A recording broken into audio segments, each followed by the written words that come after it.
What do you think about the shake you made? It's good. It's good. You know, the professionals are probably a little bit better than me, but if I practice that, I think I can get a little bit better.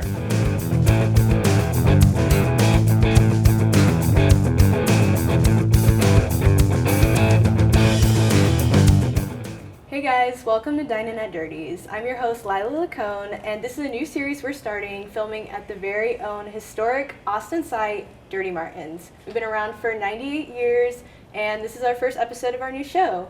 I'm very excited to have Longhorn football player, defensive back Michael Taaffe. Thank you for having me. Yeah, I'm so glad you could make it. Yes, ma'am. So I heard that you come to Dirty's kind of often. Yeah, we have a tradition of coming here. And when it's day games, we usually come here for dinner after games, after a big win. Those 11 a.m. games, it's fun to come here for lunch or for an early dinner to celebrate our win, because Dirty's is a true tradition in the University of Texas and the 40 acres world. If you wear the burnt orange, you know what Dirty Martins is. What do you order when you come here typically? I get the patty melt. I love the patty melt. Sweet potato fries are really, really good. And then the fried pickles. It's hard to beat those fried pickles for the appetizer. So I think I read that you're fifth generation Longhorn. Is that true? Yes, ma'am. Yeah. Yeah. So my grandparents, they even went here when they were here in school. So fifth generation Longhorn. Burnt orange runs in my family, and so my parents came here when they were in college too. And so when I would play a Little League baseball game or a Pop Warner football, flag football game, we would come here after games just to, be with your teammates, be with your friends, be with your families. And it's just such a great environment in here, and it's just so fun there's TVs all around watching football, watching baseball, watching basketball. So, I just grew up coming here, and I've never stopped. You mentioned you played other sports throughout high school, and when you're growing up, when did you choose football as that's what you wanted to pursue? I didn't start kind of narrowing it down till high school, when I knew I really wanted to get serious in football. I always was a really competitive kid growing up, youngest of four. And so my brothers and sister were always pushing me, but just the love of football just grew more and more when I got into high school. And the game of football I think it's the best sport, in this country, just because of what the lessons it teaches. Being on a team and having that bond with your teammates and with your coaches and in the locker room, it just means a lot. And so that's kind of when I started growing the love for football. Yeah. I think you had originally decided to go to Rice, but then you transferred, or can you tell me how did that go? I committed to Rice originally, but flipped after our last game in high school when Texas called me to ask me to be a preferred walk-on here. I loved Rice. It was cool.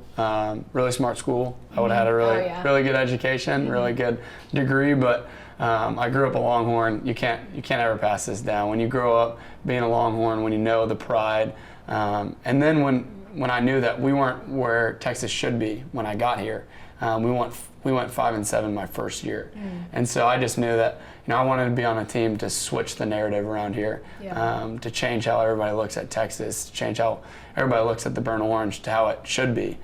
We should be in the conversation with the best, and that's how we are right now. And so we just got to keep going. It's amazing what you guys are doing right now. You're undefeated. How does that feel? It feels good. You can't cherish it too much right now because you just got to keep going. Yeah. We got a really hard schedule looking ahead of us. We play OU, and then we play Georgia, and then we play Vandy and A&M and Arkansas and Florida and Kentucky. So every single school has really, really good players. So it's going to be a physical rest of the season, but I'm looking forward to it. Do you have a goal for this year? I mean, obviously winning it all, but is there something that you want to achieve? For sure. I think people sometimes talk about individual accolades, but for me, I'm such a team guy. Like I kind of mentioned earlier, I came here to win a national championship, and so that's all I think about. I go to bed thinking about a national championship, and so I'm going to try to stay here as long as I can until we get a national championship, because I know we're capable of it. I know we're going to accomplish it. We just got to keep believing. We got to keep working hard, but that's my one main goal. Yeah, that's really cool. I definitely support that. For sure. Yeah, how does it feel to be part of this historical season? SEC, that's a big deal, Yeah, it means a lot to me, just knowing the tradition of the University of Texas and the conference switches. but it's really nothing different. I really just love my teammates a lot, and being in that locker room, being in that atmosphere is way cooler than being in the SEC. But it is special. I know I'll be able to look back on this and be able to say that we're the first SEC team, but we're looking forward to being able to come back and saying that we were the first SEC team to win a national championship. So that's our goal. Do you have a favorite game that you've played in? The Big 12 championship last year was definitely my favorite game. Just going back through my head and thinking about all the memories. The Sugar Bowl was really cool. It hurt that we lost at the end, but just seeing guys like Jordan Whittington, Tavondre Sweat, people that had been through the worst of the worst here in this program, coaching change, and then to celebrate a Big 12 championship and to finally win a championship here, they were so grateful, they were so appreciative, and it was so cool to see those guys really achieve something special. And so when the confetti touched down in AT&T Stadium, it was so cool. Mm-hmm. Yeah. You mentioned your love for your teammates. I think you hosted Arch Manning for his official visit at BT. Can you tell me a little bit about that? Yeah, well, I did bring Arch here when he was on his visit, but Arch is a really cool guy. It was really easy to connect with him. He's just like me. He's a really competitive guy, and he's a great dude. He's very friendly to everybody. He goes out of his way to make everybody feel loved, and so his personality is very attracting. And so it wasn't really hard for me to like him, to bring him around, to be with my teammates or my friends, because he fit in with any crowd. He really wanted to be here. He wanted to make a name for himself at Texas, and I think that's what he's doing right now. So. I know you guys have the same number, but I heard that you have a pretty significant meaning behind your choice of that number. Do you mind telling me a little bit about that? Yeah, for sure. So my high school best friend passed away in 2021, and so it was kind of like a no-brainer for me to represent him. He wore 16 in high school, and so just to represent him, when I'm wearing that number, I feel his presence. I just know that I got to go really hard for him and leave it all on the field, because that's who he was, and that's who he was as a player. And it's just cool to represent him and know that when people see me make plays, it's not just me, it's him. And so I feel special to represent him and feel his presence. Mm-hmm. Yeah, well, that's really beautiful. Yes, ma'am. Yeah, I think it's really cool, your journey also, as a football player. You started off not being played, now it's I go to all the games, I see you on the screen all the time. Can you tell me how does that feel? Yeah, it's special, because as a walk-on, it's brutal. It's a brutal life. You don't get the love, you don't get the recognition. Mm-hmm. You're working really hard, but nobody sees it. And so it's tough to be in that position, but once you get over that hill, once you keep climbing, keep being consistent, and you kind of watch it all pay off, it's really cool. Just to be on a team like this, to where we're doing really well right now, to know where you come from, it gives me a sense of gratitude, to be grateful for every moment, because I was in a position where I didn't see the field ever. I didn't even suit out for a lot of games. And so just to know that that's where I came from, I'm grateful for every moment, and I cherish every moment, whether that's practice or the games. Mm-hmm.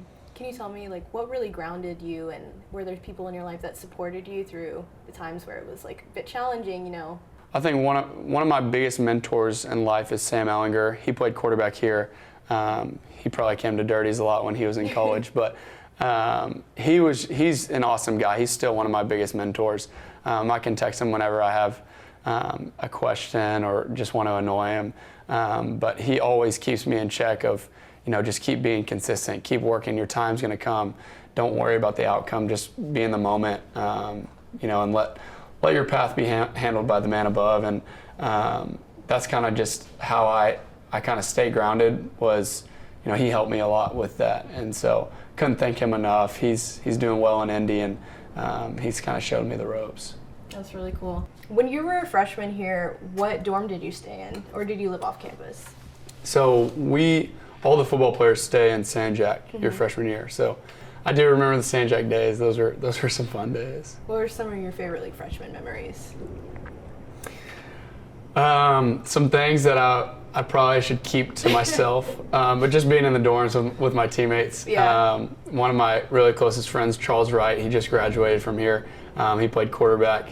We would go into our dorms together, and just talk about how hard practice was or how hard the summer workout was, and we're like, man, are we gonna make it through? Like freshman year, like it was so tough, and so we had a lot of fun, and so yeah, probably just those memories. Mm-hmm. You're a junior now, correct? Or On the field, yeah. On the field. In the class, I'm a senior. Okay. What major are you at UT? Sports management. Sports management. Yes, What school is that? That's in the education school. Education school? How do you like that? I love it. It's great classes. The professors are really, really cool. They help the athletes out a lot. They're pretty lenient with our schedules and stuff, but they love teaching. They love helping us learn, and it's a really cool program. Yeah. That sounds cool. Yeah. It was really funny. One time I ran into Quinn Ewers on campus, and I was like, oh my gosh, like I hate to be that person, but I need to ask him for a picture, like for my brother. He's a massive football fan. Yeah. And I was like, I saw you on the Canvas roster or whatever, and he was like he had no idea about his class. Like I just thought it was really funny. It was like, it's okay. You guys are football players. I'm sure you're busy. Yeah, I don't know. We try to go to class as much as we can. Yeah, but I understand. Yeah, It's okay. Yeah, for sure. I'm going to ask you one last question, and it would be, what would your advice be to students that are looking to go into the same profession you are, football, walk-on? Like, what would you say to them? Yeah, well, there's a lot of advice that I took coming in, good and bad, but I think the biggest piece is just being consistent and being in the moment every single day.